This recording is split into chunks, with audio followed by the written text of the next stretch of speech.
Right ఇక భారత్ పాక్ మధ్య ఉద్రిక్తతలు తగ్గించేందుకు ఇప్పుడు అమెరికా ప్రయత్నం చేస్తోంది. ఇరు దేశాల మధ్య యుద్ధంలో కలగజేసుకోమని ఇప్పటికే స్పష్టం చేసిన అమెరికా ఇరు దేశాల మధ్య చర్చలకు మాత్రం సహకరిస్తామని చెప్తోంది.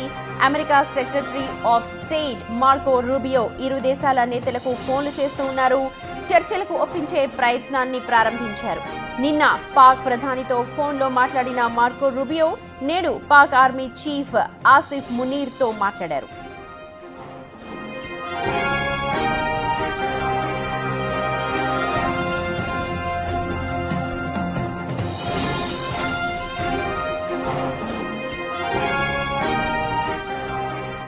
రైట్, ఇదే అంశానికి సంబంధించి పూర్తి వివరాలు అందించడానికి మా ప్రతినిధి శివ ఉన్నారు. శివ, మళ్ళీ అంటే కలగ చేసుకోమని చెప్తోంది, చర్చలకు మాత్రం మేము మధ్యవర్తం వహిస్తామంటోంది, పెద్దన్న పాత్ర పోషించే ప్రయత్నం చేస్తోంది అమెరికా. ఎలా చూడాలి హోలిస్టిక్ గా? రైట్ సుమతి, ఏదైతే భారత్ పాకిస్తాన్ మధ్య రోజు రోజుకు ఉద్రిక్త పరిస్థితులు అనేవి తారాతాయికి చేరుతున్నాయి. ఇక రాత్రి సమయంలో భారత సామాన్య ప్రజలే టార్గెట్గా దేవాలయాలు కానీ ఆధ్యాత్మిక కేంద్రాలు టార్గెట్గా చేసుకుని పాకిస్తాన్ ఆర్మీ దాడులు చేస్తుంది. అయితే రాత్రి పాకిస్తాన్ ఆర్మీ దాడులు చేసిన తర్వాత ప్రతిగా భారత్ కూడా దాడులు చేసి అటు పాకిస్తాన్లోని పలు వైమానిక స్థావరాలపై అటాక్ చేసినట్టు కూడా తెలుస్తుంది. దాంట్లో నూర్ ఖాన్ అనే వైమానిక స్థావరం, పాకిస్తాన్ చెందిన వైమానిక స్థావరంపై అటాక్ జరిగింది. దాన్ని పాకిస్తాన్ కూడా అధికారికంగా ధృవీకరించింది. మొత్తం 4 వైమానిక స్థావరాలపై దాడులు జరిగినట్టుగా ప్రచారం జరుగుతుంది. కానీ ఒక్క స్థావరానికి సంబంధించి మాత్రమే పాకిస్తాన్ ధృవీకరించింది. మరోవైపు ఇద్దరి మధ్య ఉద్రిక్త పరిస్థితులు నెలకొన్న నేపథ్యంలో అమెరికా మధ్యలోకి మధ్యవర్తిత్వానికి వచ్చింది, మధ్యలోకి ఎంటర్ అయ్యి ఇద్దరి మధ్య శాంతి చర్చలు జరగాలి, ఉద్రిక్త పరిస్థితులను పక్కన పెట్టి ఇద్దరు కూర్చుని శాంతియుతంగా చర్చలు జరుపుకోవాలంటూ కూడా పెద్దన్న పాత్ర పోషించే ప్రయత్నం అయితే అమెరికా చేస్తుంది. దానిలో భాగంగానే ఇటు భారత్ మరోవైపు పాకిస్తాన్కు సంబంధించిన అధికార ప్రతినిధులతో మాట్లాడుతుంది. మరోవైపు ఆర్మీ చీఫ్తో కూడా, పాకిస్తాన్ ఆర్మీ చీఫ్తో ఇప్పటికే అమెరికా కార్యదర్శి కూడా మాట్లాడినట్టు కూడా తెలుస్తోంది. అంటే ఏదైతే పాకిస్తాన్ ఆర్మీ చీఫ్ ఆసిఫ్ మునీర్ అహ్మద్ ఉన్నారో అతనితో సంప్రదింపులు జరిపారు. కానీ దానికి సంబంధించిన ఫీడ్బ్యాక్ ఇంకా బయటకు రాలేదు. ఇటు భారత్ తో కూడా పోషిస్తోంది కరెక్టే, కాకపోతే మనం కయ్యానికి కాలు దువ్వట్లేదు, మనం సివిలియన్స్ మీద టార్గెట్ చేయలేదు, మనం దేవాలయాల మీద టార్గెట్ చేయలేదు, అన్నీ చేస్తోంది పాకిస్తాన్. మనకు వాళ్ళ మీద ప్రెషర్ తీసుకొచ్చి వాళ్ళతో మాట్లాడాల్సిన అవసరం ఉంది. మనం ముందు నుంచి కూడా శాంతి కావాలనుకున్నాం, యుద్ధానికి దిగలేదు, మన మీద అటాక్ చేశారు కాబట్టి మనం రిటార్ట్ చేశాం.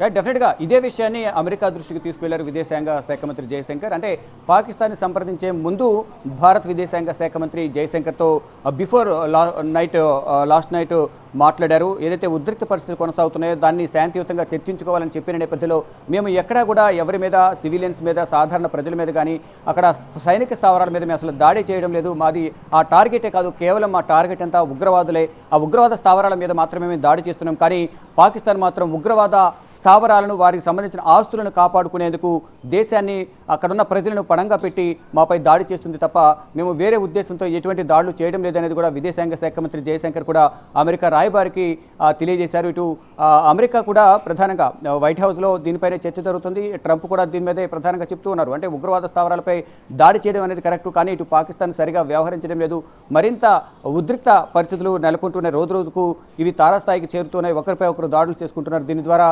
మరింత యుద్ధ వాతావరణం సంభవించే అవకాశం ఉంటున్నట్టు కూడా చెప్తున్నారు. దానిలో భాగంగా శాంతి చర్చలు జరపాలి అనేది కూడా వారు చెప్తున్నారు. కానీ ఇటు ఆర్మీ చీఫ్కు, పాకిస్తాన్ ఆర్మీ చీఫ్కు చెప్పినప్పటికీ కూడా ఇంకా దాడులు అనేవి వారు చేస్తూనే ఉన్నారు.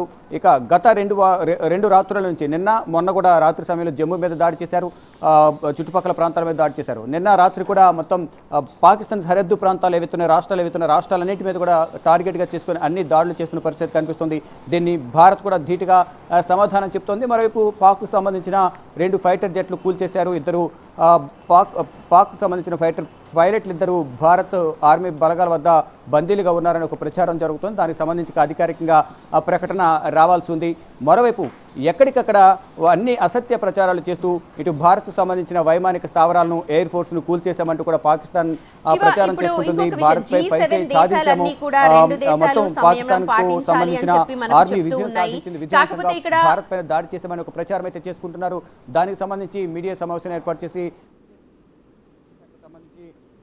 హోంశాఖ కార్యదర్శి విక్రమ్ మిశ్రీ కూడా మీడియా సమావేశంలో పాల్గొన్నారు. ఏదైతే అసత్య ప్రచారాలు చేస్తుందో పాకిస్తాన్ దానికి సంబంధించి కొంత వివరణ ఇచ్చే ప్రయత్నం అయితే ప్రధానంగా చేశారు. మొత్తం డ్రోన్లు, ఆయుధాలు, యుద్ధ విమానాలు వాడి పౌరులకు సంబంధించి వారిపై దాడులు చేయాలని కూడా ప్రధానంగా వారు చూస్తున్నారు పాకిస్తాన్ అనేది కూడా మీడియా సమావేశంలో వెల్లడించారు. మరోవైపు ఏదైతే దాడులు చేశామని చెప్తున్నారు, సిర్సా వైమానిక స్థావరం పూర్తిగా దగ్ధమైందని కూడా వారు చెప్తున్నారు. దానిలో భాగంగా అక్కడ ఎటువంటి దాడి జరగలేదని కూడా గుర్తిస్తున్న పరిస్థితి కనిపిస్తుంది. మొత్తం ఎక్కడికక్కడ దాడులు జరుగుతున్నప్పటికీ వాటిని తీవ్రంగా ఎదుర్కొంటున్న పరిస్థితి అయితే భారత్ చేస్తూ ఉంది. దానిలో భాగంగా ఎక్కడ కూడా ఎటువంటి స్థావరాలపైన వైమానిక స్థావరాలు కానీ, మరోవైపు ఇటు ఆర్మీకి సంబంధించిన వైమానిక స్థావరాలు, ఎయిర్ ఫోర్స్ మీద ఎక్కడ దాడులు జరగలేదు. అసత్య ప్రచారాలు చేస్తున్న పాకిస్తాన్ అనేది కూడా భారత ప్రభుత్వం కానీ, ఇటు external affairs minister of defence, అలాగే హోంశాఖ కార్యదర్శి కూడా దీనిపై వివరాలు వెల్లడించారు.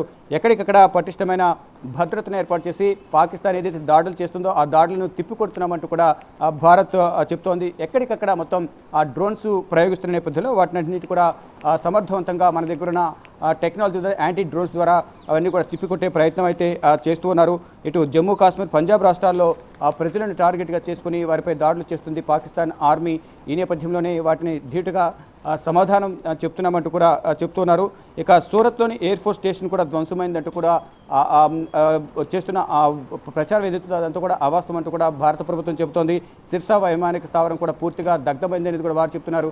అది కూడా ఎక్కడ దగ్ధం కాలేదు కూడా వారు కూడా చెప్తున్న పరిస్థితి కనిపిస్తుంది. మొత్తంగా చూసుకుంటే ఎక్కడికక్కడ పాకిస్తాన్ చేస్తున్న దాడులను భారత్ తిప్పికొడుతుంది. ఎప్పటికప్పుడు ఎక్కడికక్కడ ఎటువంటి నష్టం జరగకుండా ప్రజలకు మొత్తం అన్ని ఏర్పాట్లు అంటే సురక్షిత ప్రాంతాలకు, అంటే ఏదైతే సరిహద్దు ప్రాంతాల్లో ఉన్న ప్రజలు ఎవరైతే ఉన్నారో వారందరూ కూడా సురక్షిత ప్రాంతాలకు తరలించి ఎటువంటి నష్టం జరగకుండా సరిహద్దు ప్రాంతాల్లో గ్రామాల్లోనే ప్రజలను తరలించేస్తున్నారు. ఇటు ఏదైతే జమ్మూ కాశ్మీర్ సరిహద్దులో ఉన్న పూంచ్ సెక్టర్ కానీ, రజౌరి, యూరి, ఇతర సెక్టార్లకు సంబంధించిన ప్రజలు ఎవరైతే ఉన్నారో ఆ ప్రజలందరికీ సంబంధించి కూడా మొత్తం ఎక్కడికక్కడ పటిష్టమైన భద్రతను ఏర్పాటు చేసి అంతా కూడా ఎవరికి ఎటువంటి ఇబ్బంది కలగకుండా మొత్తం ఏర్పాట్లు చేస్తున్న పరిస్థితి కనిపిస్తోంది. సుమతి.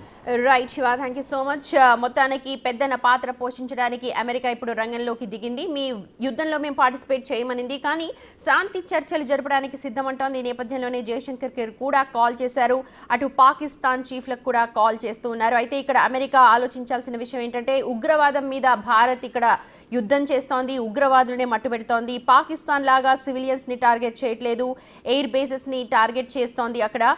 అయితే ఇప్పుడు ప్రతి ఒక్కరు కూడా ఈగర్గా వెయిట్ చేస్తున్నారు ఎలాంటి నిర్ణయం వస్తుంది అన్న దానిపైన. చూడొచ్చు ప్రస్తుతం బిగ్ టీవీ స్క్రీన్ మీద పాక్ విసిరిన మిజైల్స్, అవి శకలాలు అన్నీ కూడా కొన్ని పొలాల్లో కనిపించాయి. వాటన్నిటిని కూడా ఆర్మీ వాళ్ళంతా స్వాధీనం చేసుకున్నారు. స్థానికులంతా కూడా అక్కడ ఇన్ఫర్మేషన్ ఇవ్వడంతో ఆర్మీ అధికారులు అక్కడికి చేరుకొని ఆ శకలాలు ఏవైతే ఉన్నాయో అవన్నీ కూడా స్వాధీనం